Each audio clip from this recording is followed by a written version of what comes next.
Hey guys, today I'm going to run you through the process of how you can import your Marvelous Designer clothing into Unreal Engine 5, and how you can take them from looking like this monstrosity into something more like this.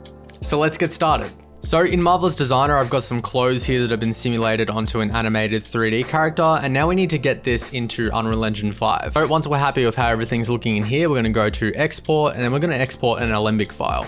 We can just choose a name. We'll call this animation and hit save.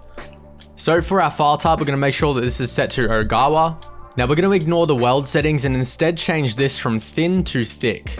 Now, if you were to leave this set to thin, you're going to find that as soon as you go to import this into Unreal Engine, it's going to look like it's glitching out. It's going to look like there's parts of the model missing, and it's just going to look horrible. So you really need to make sure to avoid any issues at all that this is just set to thick. The UV coordinates is just for texturing, and I usually just leave this how it is. For the scale, we're going to set this to centimeters, DAZ Studio, because this is going onto a DAZ 3D character. You can really sort of set this to whatever you want because you can always just scale it up or down later, but I'm just going to set this as centimeters for now. For our animation, we're going to leave this as entire region, and we're going to hit OK. Alright, so now that we're in Unreal Engine, we want to import these clothes. Now we'll find where we've saved our Alembic file, hit open. And now we're going to get these import options that have popped up. I'm going to change this from static mesh to geometry cache because we've got an animation attached to our output.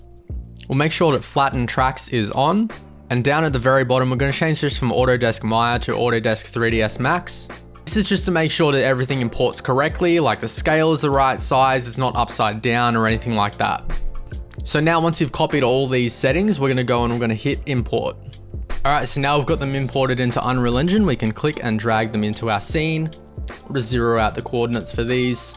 We can move these over and place them on our character.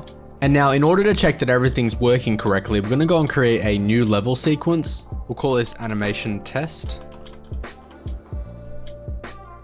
Then we'll drag both of these into the sequence. So you want to make sure that you have the animation applied for your character, and then we're going to put the geometry cache for our clothing. Now I want to extend our timeline so we can watch the animation play. And now everything should be playing exactly as intended.